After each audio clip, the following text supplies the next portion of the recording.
साधी सत्संग जीओ। पहली पातशाही गुरु नानक साहब उन्होंने बाणी बख्शिश किया है। गुरु साहब फरमा रहे हैं, हरि के नाम द्वारा ही जीव भव सागर से पार उतर सकता है। भाई अगर भव सागर से पार उतरना है, पहले तो समझे भव सागर होता क्या है। एक समुद्र है। समुद्र तो अपन पार करने के लिए अपने पास बहुत तरीके हैं, और वो समुद्र है जिस समुद्र में सिर्फ पानी पानी है। लेकिन ये जो भव सागर है, इस भव सागर में सब कुछ है, और पार करने के लिए कोई भी चीज नहीं है। नाव नहीं है, जहाज नहीं है, शिप नहीं है, कुछ नहीं है। अब आपको भव सागर पार करना है। कैसे भव सागर पार करेंगे? अपन एक नाला पार नहीं कर सकते, एक नाली पार नहीं कर सकते, तो ये भव सागर कैसे पार करेंगे? और इस भव सागर में सब कुछ है, सब कुछ। जानवर भी हैं जो आपको निगल सकते हैं, ऐसी चीजें हैं। भयानक चीजें भी हैं, अच्छी चीजें भी हैं। अब ये भव सागर वो पार कर सकता है जिसने अपने जिंदगी में, भाई देखिए, परीक्षा कौन दे सकता है? जिसने स्कूल में एडमिशन का फॉर्म भरा होगा, उसको स्कूल से रोल नंबर मिला होगा, उसको स्कूल से एग्जाम का सेंटर मिला होगा, वो बैठ सकता है। सब लोग नहीं बैठ सकते। तो भव सागर में वो लोग भव सागर पार करें। भव सागर सबको पार करना है, ऐसा नहीं कि कोई छूटना है। लेकिन जिन लोगों के पास भव सागर पार करने की मान्यता होगी, उनका बहुत सरलता से भव सागर पार होगा। और जिनके पास मान्यता नहीं होगी, भाई टिकट नहीं है तो आप कैसे चल सकते हो? कोई सफर नहीं कर सकते बिना टिकट, कोई सफर नहीं कर सकते। अब वो टिकट है ये कि आपने अपने मानव जीवन में किया क्या है, आपने अपने मानव जीवन में कमाया क्या है। ये खाना पीना, सोना उठना, घूमना फिरना, ये सब लोग करते हैं, जानवर भी करते हैं। आपने अपने लिए किया क्या है? आपको मालूम था कि आपको भव सागर पार करना, तो उसके आपने एडमिशन कहाँ ली, कहाँ आपने उसकी तैयारी की? ये आपको अपने आप से सवाल पूछना है। अब भाई मेरे से आप पूछोगे कि मैं कौन से स्कूल से पढ़ी हूँ, तो मैं आपको फटाफट बता दूंगी ना, मैंने स्कूल से पढ़ाई करी, मैंने इस कॉलेज से पढ़ाई करी। अब उस स्कूल का और कॉलेज का नाम सुनकर आपको पता चल जाएगा कि मेरा स्टैंडर्ड क्या है, मेरा स्टैंडर्ड क्या है, आपको पता चल जाएगा। तो उसी तरह से हमको ये भी देखना है कि हमने अपने मानव जीवन में क्या किया। पैसा कमाने के लिए तो बहुत कमा लिया, लेकिन पता है वो पैसा आपने जितना जमा किया ना, जितना कमाया, वो सब यहाँ धरा का धरा रह जाएगा।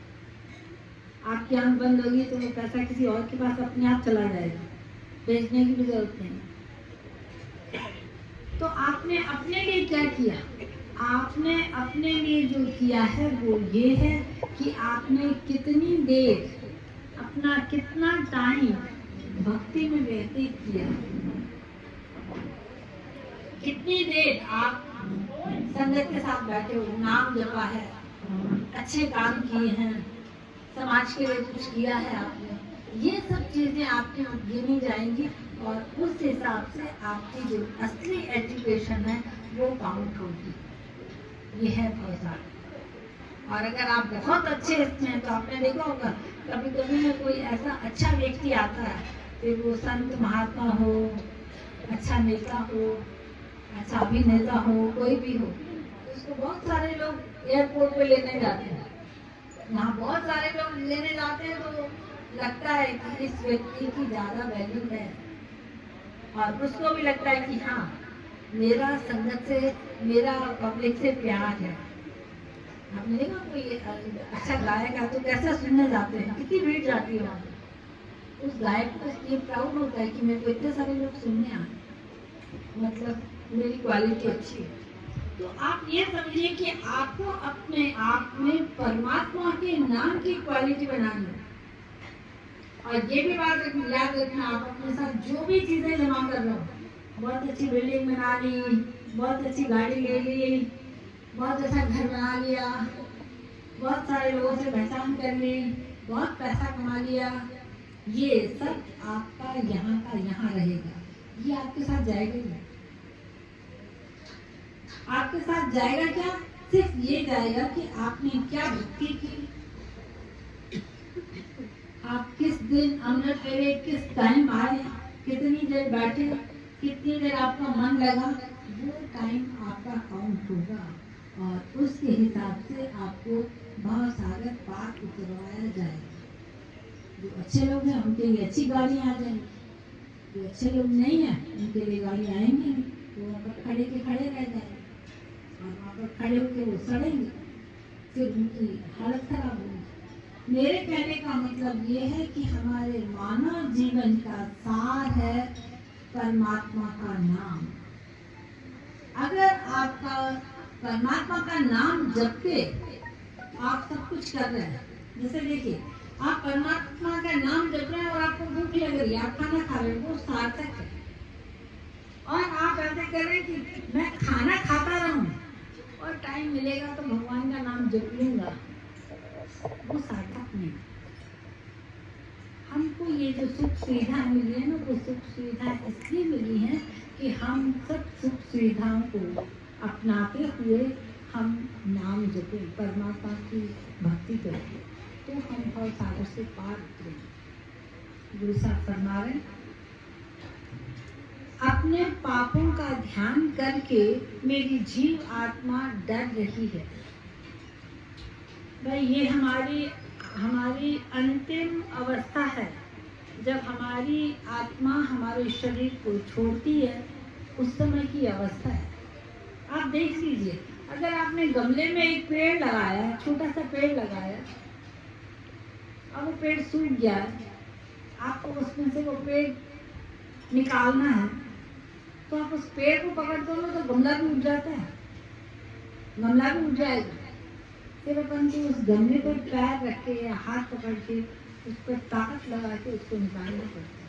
मतलब कहने का मतलब ये कि देखिए वो गमला 2-3 साल, वो पेड़ 2-3 साल उस पे गमले में लगा था, अब वो सड़ गया, उसको निकालने में अपन को इतनी ताकत लग रही है।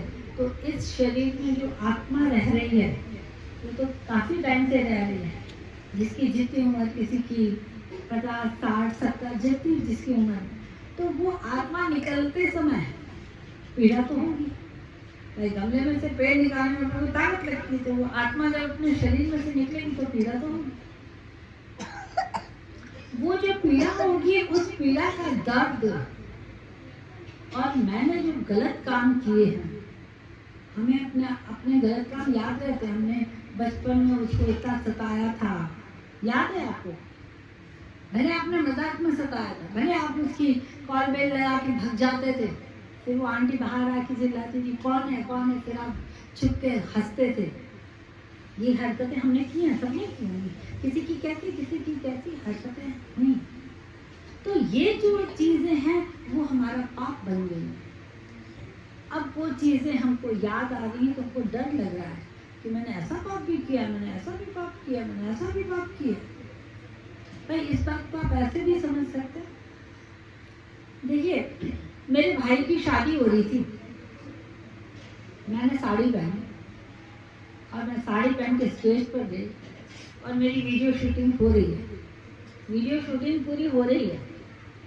अब जब मैं वो वीडियो शूटिंग आ गई, वो कैसेट बन के घर आ गई, जब मैं देख रही तो तब मैंने देखा कि अरे यार, मैंने तो साड़ी पहनी थी लेकिन साड़ी तो थोड़ी नीचे ऊपर है, अच्छी नहीं लग रही है।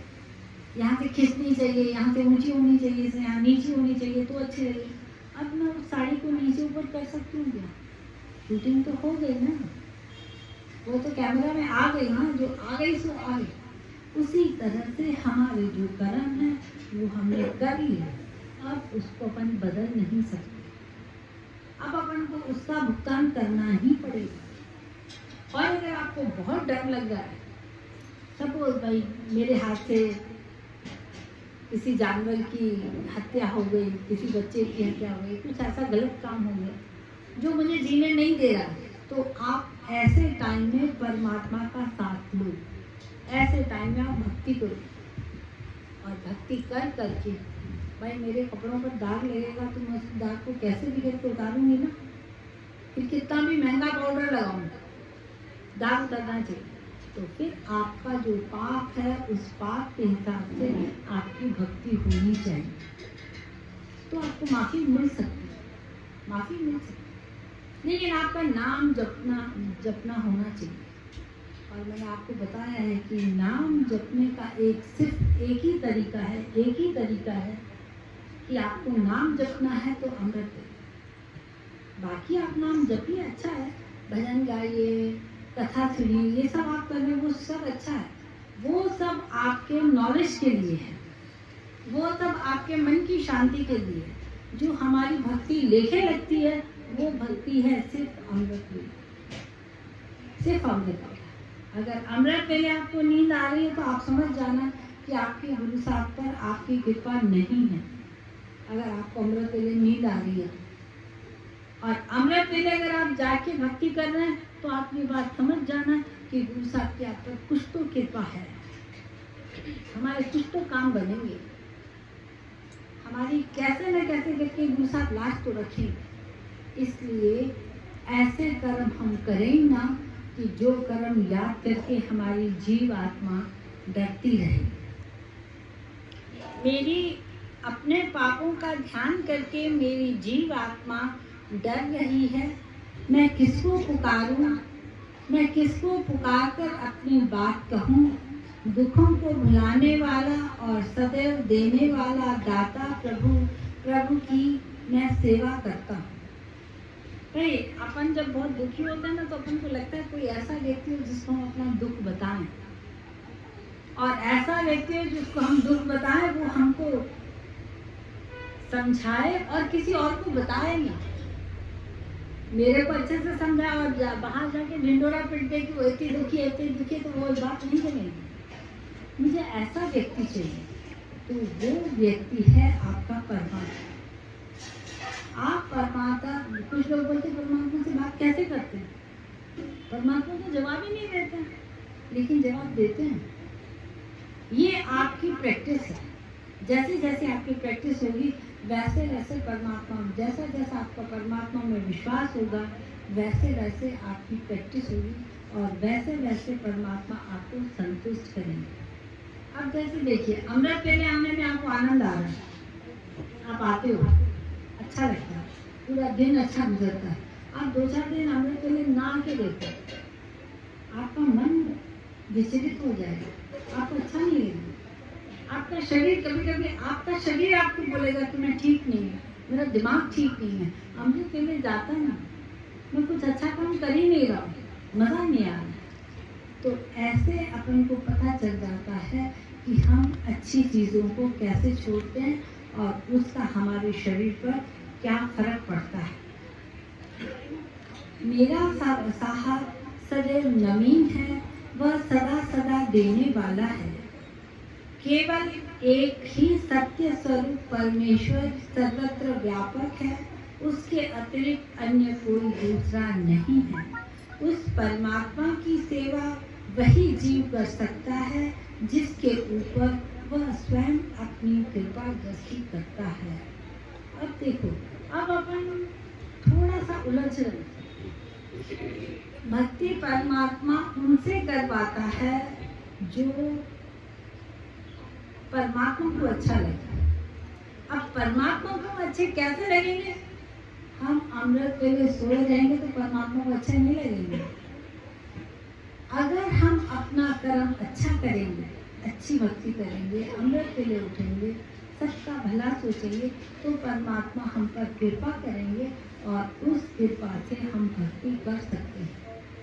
और वो भक्ति, अच्छा देखिए, भक्ति भी सब लोग करते हैं, सारी दुनिया किसी न किसी रूप में परमात्मा को जपती है, किसी न किसी रूप में जपती है, लेकिन स्वीकार सबकी नहीं होती है, स्वीकार सबकी नहीं होती है, क्योंकि वो भक्ति डिपेंड करती है आपके दिल और दिमाग से। आप देखो, दिमाग से जो बातें निकलती है वो मतलब की बातें होती है, जिसमें अपना मतलब छुपा हुआ है।